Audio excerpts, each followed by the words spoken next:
നമ്മുടെ അമ്പലത്തിലെ എല്ലാ വെള്ളിയാഴ്ചയും ഇങ്ങനെ ഒരു അന്നദാനമുണ്ട്. ആർക്കെങ്കിലും അറിയാമോ?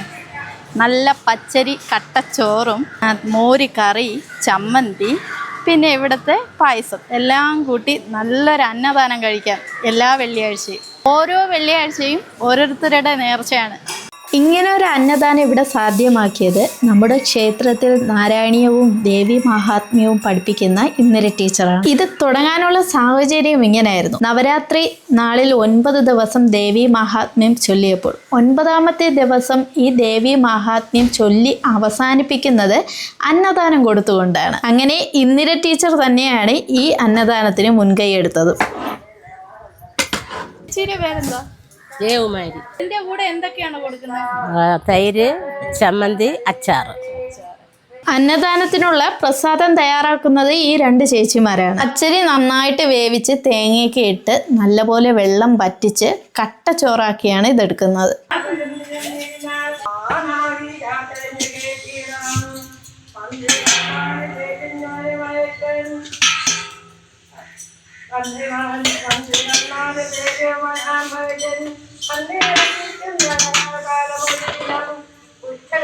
നമ്മുടെ ക്ഷേത്ര പരിസരം ഇത്രയും വൃത്തിയും വെടുപ്പോടെയും സൂക്ഷിക്കുന്നത് ഈ 2 ചേച്ചിമാരാണ്. ക്ഷേത്രത്തിന്റെ പുറം പണികളെല്ലാം ഈ ചേച്ചിമാരാണ് ചെയ്യുന്നത്.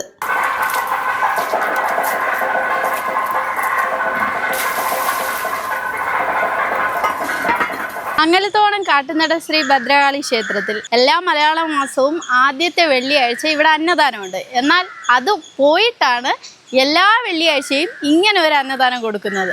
നിവേദ്യം കഴിഞ്ഞാണ് പ്രസാദം വിളമ്പുക. 150 പേർക്കുള്ള പ്രസാദമാണ് ഇന്ന് ഇവിടെ തയ്യാറാക്കിയിരിക്കുന്നത്. ഉച്ചയ്ക്ക് 12 മണിക്കുള്ള അവസാനത്തെ പൂജയ്ക്ക് ശേഷമാണ് പ്രസാദം നിവേദിക്കുക.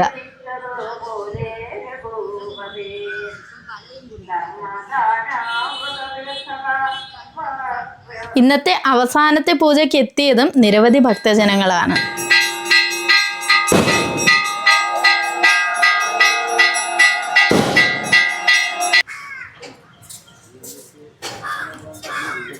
ഇനി പ്രസാദം നിവേദിക്കുന്ന ചടങ്ങാണ്.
അങ്ങനെ ഇന്നത്തെ അന്നദാനത്തിന് പങ്കെടുക്കാൻ എത്തിയത് നിരവധി ഭക്തജനങ്ങളാണ് കേട്ടോ. 100-ൽ കൂടുതൽ ആൾക്കാർ ഇന്നത്തെ ഈ പ്രസാദം കഴിക്കാൻ വേണ്ടിയിട്ട് അവിടെ ഉണ്ടായിരുന്നു. ഇന്ദിര ടീച്ചർ തുടങ്ങി വെച്ച ഈ അന്നദാനം ക്ഷേത്ര കമ്മിറ്റിയിലെ അംഗങ്ങൾ ഇത് ഏറ്റെടുക്കുകയും വരുന്ന ഓരോ വെള്ളിയാഴ്ചയും ഓരോ ഭക്തരുടെ നേർച്ചയായിട്ടാണ് ഇപ്പോൾ ഇവിടെ അന്നദാനം കൊടുത്തുകൊണ്ടിരിക്കുന്നത്. നമ്മുടെ വീട്ടിലെ ആരുടെയെങ്കിലും ഓർമ്മ ദിവസമോ ജന്മദിനമോ അങ്ങനെ എന്തെങ്കിലും വിശേഷ ദിവസങ്ങൾ വരികയാണെങ്കിൽ വെള്ളിയാഴ്ച ഈ ഒരു അന്നദാനത്തിനായിട്ട് സമർപ്പിക്കാറുണ്ട്. തമിഴ്നാട്ടിലെ ചില അമ്പലങ്ങളിൽ ഇങ്ങനത്തെ പ്രസാദമൊക്കെ വിതരണം ചെയ്യുന്നത് ഞാൻ കണ്ടിട്ടുമുണ്ട്, കഴിച്ചിട്ടുമുണ്ട്. നമ്മുടെ അമ്പലത്തിൽ ഇങ്ങനെ ഒരു പ്രസാദം കൊണ്ടുവന്ന് അത് വിജയിപ്പിച്ചെടുത്ത ഇന്ദിര ടീച്ചറിനാണ് നന്ദി പറയേണ്ടത്. ഈ പ്രസാദം കഴിച്ചിട്ട് ആരും മോശം പറഞ്ഞു പോയിട്ടുമില്ല. എല്ലാവർക്കും നല്ലപോലെ ഇഷ്ടപ്പെട്ടാണ് ഈ പ്രസാദം കഴിക്കുന്നത്.